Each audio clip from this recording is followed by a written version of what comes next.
Umugoroba mwiza abakunzi b'amakuru y'iteganyagihe mugezwaho n'ikigo cy'igihugu cy'ubumenyi bw'ikirere Meteo Rwanda. Tugiye kuyabagezaho nitwa Felix Mucyo.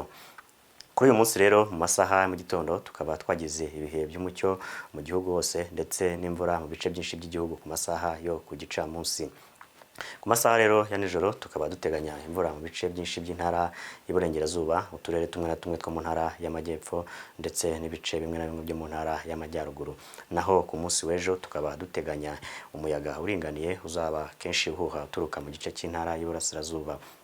By'umwihariko rero mu gice cy'intara y'Amajyepfo ku munsi w'ejo ku masaha mu gitondo tukaba duteganya ibicu biringaniye mu turere twaho, ndetse no mu gice cy'intara y'Iburengerazuba ku masaha mu gitondo hakaba hateganyijwe kuramuka ibicu biringaniye. Ubushyuhe bwaho rero buri hagati ya dogere Celsius 12 ndetse na 17. Mu ntara y'Amajyaruguru ku masaha y'ejo mu gitondo naho hakaba hateganyijwe kuramuka ibicu biringaniye mu turere twaho. Ubushyuhe rero buri bwaho buzaba buri hagati ya dogere Celsius 12 ndetse na 15. Akarere rero ka Burera ku masaha y'ejo mu gitondo kakazaba ariko gakonje ugereranyije n'utundi turere two muri iyo ntara y'Amajyaruguru. Ku masaha y'ejo mu gitondo mu gice cy'intara y'Iburasirazuba naho hakaba nta mvura iteganyijwe, hakaba hateganyijwe kuramuka ibicu biringaniye. Ubushyuhe rero buri hagati ya dogere Celsius 15 ndetse na 17.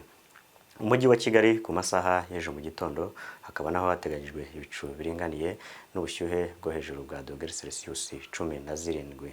Ku masaha yo ku gicamunsi mu gice cy'intara y'Amajyepfo hakaba hateganyijwe imvura izumvikanamo inkuba. Ubushyuhe bwaho rero buri hagati ya dogere Celsius 25 ndetse na 26. N'ubundi kandi mu gice cy'intara y'Iburengerazuba ku masaha yo ku gicamunsi hakaba hateganyijwe n'ubundi imvura izumvikanamo inkuba. Ubushyuhe buri hagati ya dogere Celsius 23 ndetse na 27. Akarere rero ka Nyabihu n'ubundi kakazakomeza kuba gakonje ku masaha yo ku gicamunsi ugereranyije n'utundi turere. Mu ntara y'Amajyaruguru ku masaha y'ejo ku gicamunsi hakaba hateganyijwe imvura izumvikanamo inkuba. Ubushyuhe rero buri hagati ya dogere Celsius 21 ndetse na 25. Mu ntara y'Iburasirazuba ku masaha yo ku gicamunsi hakaba naho hateganyijwe imvura ndetse ikazumvikanamo inkuba. Akarere rero ka Nyagatare kakazagira ubushyuhe buri hejuru ka dogere Celsius 30. Mu mujyi wa Kigali hakaba naho hateganyijwe imvura izumvikanamo inkuba n'ubushyuhe bwo hejuru bwa dogere Celsius 28. Tugarutse rero mu Rwanda muri iyi minsi tugiye kujyamo, dukurikije ubuhehere bw'umuyaga buva mu nyanja ya Atlantika ndetse n'iy'Abahinde bikomeza kuzana ubuhehere mu gice u Rwanda ruherereyemo, ndetse dukurikije n'ubuhehere buva mu ishyamba rya Kongo, tukaba duteganya muri no minsi 5 izakurikira imvura izumvikanamo inkuba mu gice u Rwanda ruherereyemo ndetse muri rusange no mu gihugu cyacu.